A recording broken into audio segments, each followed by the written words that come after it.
Selamat sejahtera dan selamat bertemu kembali dalam kelas PDPR ataupun kelas Maya saya dalam subjek Bahasa Melayu. So pada pagi ini kita akan membincangkan bagaimana kita nak menggunakan ilustrasi dalam Komsas. Okey. Komsas yang sesuai untuk menggunakan ilustrasi ini adalah Komsas yang berbentuk cerita lah, seperti novel, cerpen, drama dan juga prosa tradisional. Okay, apabila kita menyebut tentang ilustrasi, dia termasuklah komik ataupun gambar rajah yang berkaitan dengan Komsas yang perlu kita pelajari di dalam kelas. So pada pagi ini saya ingin menggunakan ilustrasi itu gambar dalam cerpen Cinta Ahmad Mutawakil. Okay. Penggunaan ilustrasi ini dapat membantu para pelajar dalam memahami plot Komsas yang berbentuk cerita dengan lebih berkesan. Plot ini merupakan jalan cerita ataupun jalinan peristiwa. Ada setengah-setengah pelajar yang tidak dapat menguasai satu-satu cerita kerana mereka gagal, tidak memahami ataupun tidak boleh menguasai plot sesuatu cerita tersebut. Oleh sebab itu, bagi memudahkan para pelajar memahami plot sama ada dalam novel, drama, cerpen atau prosa tradisional, maka saya menggunakan kaedah iaitu penggunaan ilustrasi dalam komsas-komsas yang berbentuk cerita. Bagi cerpen Cinta Ahmad Mutawakil, saya menggunakan beberapa gambar, dan gambar-gambar tersebut adalah mengikut peringkat-peringkat plot dalam cerpen Cinta Ahmad Mutawakil. Dan plot terdiri daripada permulaan, konflik, klimaks, peleraian dan pengakhiran. Jadi kita akan mula pelajaran kita dengan mengkaji ataupun melihat ataupun menganalisis sinopsis cerpen Cinta Ahmad Mutawakil. Baik, jadi para pelajar sekalian telah pun dibekalkan dengan modul lah. So dalam modul tersebut boleh tengok muka surat 14, dalam slide saya ada muka surat 14. Jadi rujuk muka surat 14 itu adalah sinopsis. Sinopsis ini adalah singkatan ataupun ringkasan cerita bagi cerpen Cinta Ahmad Mutawakil. Cerpen Cinta Ahmad Mutawakil ini menggunakan pendekatan sorot balik, iaitu imbas kembali. Jadi penulis ataupun pengarang dia cuba mengimbas kembali bagaimana perjuangan Ahmad Mutawakil dalam mempertahankan negara ini daripada ancaman komunis, Jepun dan juga British. Perjuangan yang dilakukan oleh Ahmad Mutawakil ini telah menjadi satu inspirasi kepada anak-anak muda di kampungnya lah. Dan kampung Ahmad Mutawakil ini terletak di Sungai Siput, Perak. Baik, itu adalah sinopsis yang telah saya berikan kepada awak dalam modul. So kalau sekiranya awak melihat kepada slide saya yang saya warna merah itu, awak bolehlah menggaris ataupun meng-highlightkan dalam modul awak untuk menunjukkan itu adalah perkara-perkara penting dalam sinopsis. Dan slide saya ini menggunakan perenggan demi perenggan lah. Baik, jadi kalau kita tengok dalam slide saya, awak boleh highlight dalam modul awak. Sorot kembali itu maksudnya imbas kembalilah. Berjemaah itu maksudnya kita melakukan solat ataupun bersembahyang secara beramai-ramai. Makmun itu adalah pengikut dalam situasi solat berjemaah dan diketuai oleh imam lah. Baik. Seterusnya dalam perenggan berikutnya, awak boleh highlightkan juga perkara-perkara penting dalam perenggan tersebut. Kita mesti mengetahui sinopsis supaya kita mengetahui plot dan jalan cerita. Plot dan sinopsis ini akan diringkaskan dalam ilustrasi sebentar lagi. Jadi saya perlu membincangkan sinopsis terlebih dahulu kepada awak lah. So boleh merujuk lagi modul sama juga muka surat 14.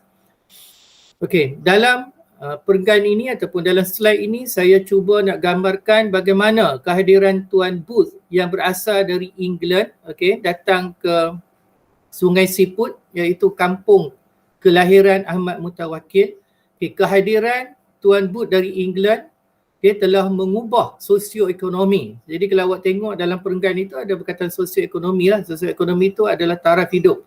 Kenapa kedatangan Tuan Boots ini boleh mengubah taraf hidup penduduk kampung? Sebab beliau telah menawarkan pekerjaan kepada mereka. Kerana Tuan Boots ni telah membuka estate ataupun ladang untuk penanaman getah.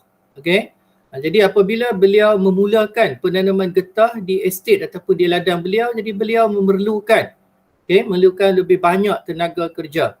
Jadi kalau sebelum ini penduduk kampung hanya bekerja dalam bentuk sara ekonomi, sara hidup, maksudnya hari ini bekerja, so mungkin hari ini tak boleh dapat pendapatan, umpamanya sekiranya mereka menanam padi dan sebagainya, mereka memerlukan tempoh masa yang lama. Dengan adanya ladang ataupun penanaman pokok getah yang diusahakan oleh Tuan Boots ni, penduduk kampung boleh bekerja dengan mendapat pendapatan secara harian ataupun bulanan yang diberikan oleh Tuan Boots ini. Baik, kehadiran Tuan Boots ini juga telah memberi satu sinar, satu kelebihan kepada Ahmad Mutawakkil. Jadi Ahmad Mutawakkil ni dia merupakan anak yatim piatu. Oleh sebab itu, beliau telah bekerja ataupun telah menyara hidup dengan ihsan yang diberikan oleh Tuan Boots. Jadi pada awalnya, beliau telah bekerja dengan Tuan Boots untuk membaca dan menjawab surat-surat rahsia daripada Inggeris untuk kumpulan anti-Jepun, MPAJ, kumpulan anti-Jepun. Jadi semua surat-surat itu dibuka dan dijawab oleh Ahmad Mutawakkil bagi pihak Inggeris. Dan kita boleh nampak di sini Tuan Boots ni bukan sahaja dia membuka ladang pokok getah, pada masa yang sama kita juga boleh kata dia macam penyalur maklumat lah, macam perisik lah bagi pihak Inggeris yang berada di sini untuk mendapatkan maklumat tentang Jepun lah. Baik, pada slide berikutnya ini, di sini saya cuba nak menerangkan kepada awak bagaimana pendaratan ataupun pendaratan tentera Jepun ke negara kita pada tahun 1941, iaitu dalam ketika era Perang Dunia Kedua. Oleh sebab Jepun ini ataupun berkonflik dengan Inggeris, dan Tuan Boots ini adalah berbangsa Inggeris, jadi menyebabkan beliau berasa keselamatan dirinya dan keluarganya terancam, jadi beliau telah meninggalkan Banglo dan balik ke England untuk menjaga keselamatan beliau. Apabila Tuan Boots balik ke England, ni menyebabkan Ahmad Mutawakkil seolah-olah dia terbiar. Oleh sebab itu Imam Ngah Deraman telah mengambil Ahmad Mutawakkil ini sebagai anak angkatnya. Dan akhirnya oleh sebab dengan kepandaian yang ada pada Ahmad Mutawakkil, jadi beliau telah berhijrah ke bandar dan bekerja di bandar. Semasa beliau bekerja di bandar, semangat beliau untuk menentang penjajahan semakin berkobar-kobar. Baik, slide berikutnya. Dalam slide ini saya cuba nak gambarkan bagaimana tentera Jepun menyerah kalah dalam dunia Perang Kedua apabila Amerika Syarikat telah menggugurkan bom atom di Hiroshima dan Nagasaki di Jepun ini menyebabkan Jepun terpaksa menyerah kalah dalam Perang Dunia Kedua. Pada ketika ini usia Ahmad Mutawakkil baru 17 tahun, tetapi semangat untuk menentang penjajahan ataupun semangat kebangsaan yang ada dalam diri beliau sangat berkobar-kobar. Oleh sebab Jepun telah menyerah kalah, maka Tuan Boots kembali semula ke estate dia yang terletak di Sungai Siput. Dan ini menggembirakan penduduk kampung kerana mereka mendapat satu sinar untuk meneruskan hidup mereka dengan bekerja di ladang ataupun di estate tersebut Baik, seterusnya slide berikutnya saya nak gambarkan ketokohan Ahmad Mutawakkil ni semakin terserlah. Dan beliau menyampaikan penentangan beliau terhadap penjajahan dalam bentuk pidato ataupun bentuk penulisannya. Pada ketika ini Ahmad Mutawakkil telah bekerja sebagai wartawan. Jadi beliau menggunakan platform surat khabar ataupun tulisan beliau untuk menyemai semangat anti penjajahan kepada penduduk kampung lah. Okay, kalau sebelum ini beliau menentang pendudukan Jepun, sekarang beliau menentang pula penjajahan Inggeris. Tetapi pada masa yang sama berlakunya pertubuhan Parti Komunis Malaya. Okey, oleh sebab itu Ahmad Mutawakkil juga menolak perjuangan komunis ataupun Parti Komunis Malaya ini yang pada beliau adalah berfahaman songsang ataupun bertentangan dengan norma penduduk kampung pada ketika ini. Okey. Baik. Pada masa yang sama dalam slide ini kalau kita lihat adanya hubungan dalam bentuk perasaan antara anak gadis Tuan Boot Sandra bersama dengan Ahmad Mutawakkil. Okey. Dan hubungan mereka seolah-olah macam rapatlah antara mereka berdua ini. Sebab kedua-duanya merupakan remaja. Okey. Baik. Okey, pada slide berikutnya saya cuba nak gambarkan bagaimana Parti Komunis Malaya semakin terdesak untuk meniupkan ideologi komunis ideologi komunis mereka dalam kalangan penduduk kampung. Okey, pada masa yang sama Ahmad Mutawakkil dia cuba menyedarkan penduduk kampung bahawa fahaman ataupun ideologi yang ingin disampaikan oleh pihak Parti Komunis Malaya itu adalah sangat bertentangan dengan kita punya latar belakang lah yang selama ini kita amalkan. Okay, kelantangan Ahmad Mutawakkil ini sebenarnya tidak disukai lah oleh pihak Parti Komunis Malaya. Jadi mereka cuba untuk menahan daripada Ahmad Mutawakkil mempengaruhi penduduk kampung. Okay, termasuklah Tuan Boot memberi nasihat kepada Ahmad Mutawakkil, begitu juga dengan penghulu memberi nasihat kepada Ahmad Mutawakkil supaya tidak secara terang-terangan mengkritik ideologi Parti Komunis Malaya. Tetapi segala nasihat itu tidak diendahkan oleh Ahmad Mutawakkil kerana semangat nasionalis yang ada pada dirinya. Okey. Baik. Pada slide yang berikutnya, ini kita nak gambarkan bagaimana pihak komunis telah mengambil tindakan yang drastik, tindakan yang kejam lah terhadap Ahmad Mutawakkil. Bagaimana mereka mencolek Ahmad Mutawakkil, dan akhirnya mereka menembak dia.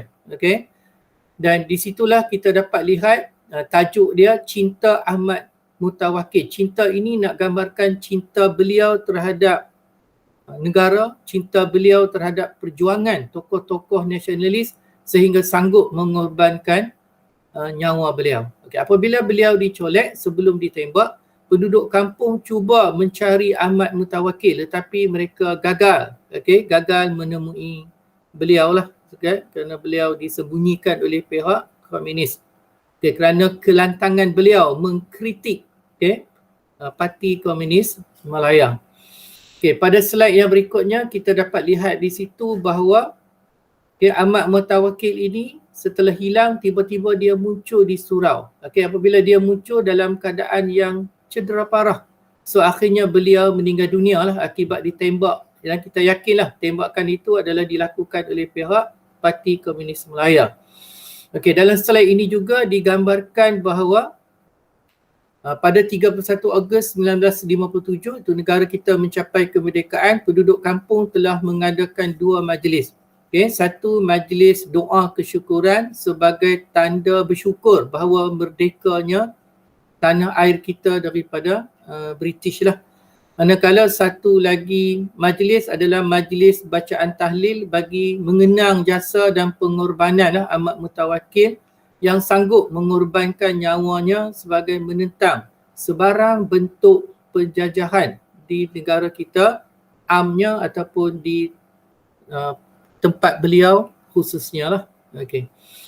Baik, jadi dalam slide ini digambarkan bahawa Tuan Boot telah kembali ke England sebab negara kita telah merdeka, tetapi anak beliau Sandra dia tetap tinggal di Sungai Sipun iaitu di estate ayah dia, dan beliau menghabiskan masa di situ untuk mengajar anak-anak penduduk kampung membaca dan menulis seperti dia mengajar Ahmad Mutawakkil sebelum inilah. Dan Sandra juga sanggup duduk di banglo ini sebagai satu simbol lah mengenang hubungan beliau dengan Ahmad Mutawakkil yang telah berkorban ataupun yang telah meninggal dunia. Okay, itu adalah dari segi sinopsis cerpen Cinta Ahmad Mutawakkil. Okay. Semua sinopsis ini kita boleh ubah ke dalam bentuk gambar. Dan gambar-gambar yang saya sediakan ini adalah mengikut peringkat-peringkat plot. Okey, jadi sila rujuk modul awak. Sila tengok muka surat 17. Okey. Jadi ilustrasi di sini saya guna dalam bentuk bergambar lah, iaitu bergambar bersiri, ada banyak gambar lah. Okey, jadi saya minta awak tulis dalam modul awak gambar pertama itu G1 lah. Jadi kalau ada pen merah, awak bolehlah menggunakan pen merah. G itu adalah singkatan untuk gambar. Jadi gambar ini saya sesuaikan dengan sinopsis Cinta Ahmad Mutawakkil dari bentuk peringkat-peringkat plot, bukan sinopsis secara keseluruhan. Kerana sebagai calon ataupun sebagai pelajar, awak mesti memahami cerpen ini dalam bentuk peringkat plot untuk membolehkan kita menjawab soalan dalam peperiksaan. Kita bukan ingat sinopsis semata-mata. Sinopsis itu kita mesti ingat dalam bentuk peringkat plot, iaitu bagaimana cerpen ini bermula, apa konflik yang berlaku, apa klimaks bagi cerpen ini, dan seterusnya apa peleraian ataupun penyelesaian kepada konflik dalam cerpen ini. Dan akhir sekali ada pengakhiran lah. Pengakhiran ini kita boleh nyatakan sama ada dalam bentuk kejayaan, kegagalan ataupun ada juga setengah-setengah cerita itu dia berakhir dengan pengakhiran tergantung. Okay? So ada 5 peringkat kesemuanya, peringkat-peringkat plot. Jadi gambar ataupun ilustrasi yang saya kemukakan kepada awak adalah mengikut peringkat-peringkat plot dalam cerpen ini. Okey, tengok G1. Apakah yang saya nak gambarkan? Okey, jadi saya minta awak salin di tepi gambar yang ada dalam modul yang saya berikan kepada awak. Okey, salin, nanti saya terang sedikit lah. Okey, salin. Salin lebih ingatlah, tujuan nak bagi awak ingat. Okey, itu adalah maklumat untuk G1. Kenapa saya mengambil gambar tersebut? Okey, saya cuba nak menggambarkan kepada awak bahawa Ahmad Mutawakkil ini memang seorang tokoh nasionalis, itu tokoh kemerdekaan, kerana seusia 17 tahun beliau telah berani untuk menentang sebarang bentuk penjajahan di negara kita. Okay, itu yang saya cuba nak gambarkan dalam G1 ataupun gambar 1. Okey, habis kan? Okay, sekarang sila tengok G2 atau gambar 2. Okay, gambar 2 ni saya gambarkan Tuan Booth sebeginilah. Okey, orang British yang datang ke tanah Melayu. Pada zaman dahulu mereka memakai topi sebegitu. Itu adalah seolah-olah macam trademark lah, penanda bagi orang-orang British pada zaman dahulu, pakaian mereka. Okey, apakah yang saya cuba nak gambarkan dalam G2 ini? Okey, so salin lagi dalam modul awak.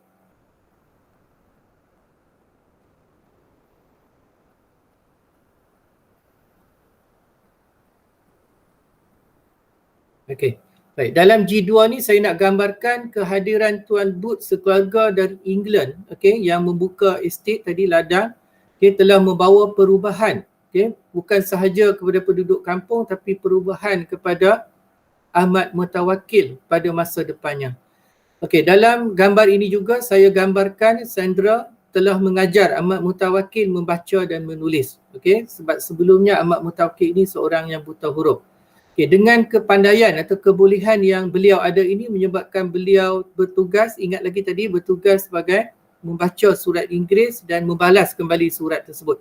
Jadi dengan itu beliau mendapat banyak info, banyak maklumat tentang pergerakan British ataupun pergerakan Jepun pada ketika itu. Dan maklumat ini kadang-kadang dia kongsi bersama dengan penduduk kampung supaya mereka sedar apa yang berlaku di sekeliling mereka. Okay, itu adalah maklumat untuk G2. Okay, tengok lagi modul awak. Okay, G3. Okay, dalam G3 tu saya cuba menggambarkan pendudukan tentera Jepun ataupun pendaratan tentera Jepun di negara kita. Jadi kalau awak tengok dari segi sejarah, mereka mendarat di negara kita pada 28 Februari lah 1941 bermula di Kota Baharu kan. Itu adalah gambaran mereka bagaimana mereka mula-mula mendarat di negara kita dan akhirnya mereka cubalah untuk menjadikan negara kita sebagai tanah jajahannya sesuai dengan slogan yang mereka gunalah, Asia untuk Asia kan. Jadi salin maklumat untuk G3. Salin.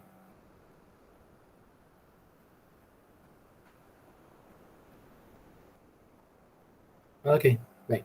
Jadi dalam G3 ni macam saja bagi tahu tadi nak gambarkan situasi Perang Dunia Kedua lah, iaitu pendudukan ataupun pendaratan tentera Jepun di negara kita. Pendaratan ataupun pendudukan tentera Jepun ini telah mengubah suasana damai di kampung yang didiami oleh Ahmad Mutawakkil lah, terutamanya dalam konteks cerpen ini. Kehidupan penduduk kampung tidak lagi damai, tidak lagi selamat. Dalam slide ini juga saya nyatakan di situ Tuan Booth telah kembali ke England lah sebab mereka berasa kehadiran Jepun ke negara ini telah mengancam lah nyawa mereka sebagai penduduk ataupun warga Eropah atau warga British lah. Jadi mereka telah kembali ke England untuk menyelamatkan nyawa mereka. Sebab tentera Jepun seperti yang saya kata tadi adalah menggunakan slogan Asia untuk Asia. Kononnya lah. Itu adalah maklumat untuk G3. Seterusnya G4. Jadi saya yakin sebagai rakyat Malaysia, sebagai warga negara Malaysia, awak pasti pernah melihat gambar ini. Apakah yang saya nak sesuaikan gambar ini dengan cerpen Cinta Ahmad Mutawakkil? Sila salin dalam modul awak. Tepi gambar itu. G4 ni saya nak gambarkan kepada awak bahawa Malaysia ataupun negara kita, tanah air kita telah mencapai kemerdekaan daripada British, telah melalui beberapa proses lah. So dalam cerpen ini digambarkan penduduk kampung telah mengadakan majlis bagi mengenang jasa dan pengorbanan Ahmad Mutawakkil dalam menuntut kemerdekaan ataupun sumbangan ataupun pengorbanan beliau dalam menentang penjajah British. Baik, jadi dari segi 4 gambar tersebut awak boleh mengingat, daripada 4 ilustrasi tersebut awak boleh memahami cerpen ini. Sekiranya awak membaca mungkin awak tak boleh ingat dengan baik. Jadi saya menggunakan gambar kerana otak kita sebenarnya berfungsi berdasarkan gambar. Saya yakin dengan 4 gambar tadi akan membantu awak untuk memahami cerpen Cinta Ahmad Mutawakkil dengan lebih berkesan. Memahami cerpen adalah suatu kelebihan untuk menjawab soalan-soalan pemahaman yang terkandung dalam soalan peperiksaan awak. Jadi saya ucap terima kasih kerana sudi bersama saya untuk mengikuti PDPR kita berkaitan dengan kaedah penggunaan iliterasi dalam Komsas. Terima kasih. Jumpa lagi untuk kelas maya yang lain.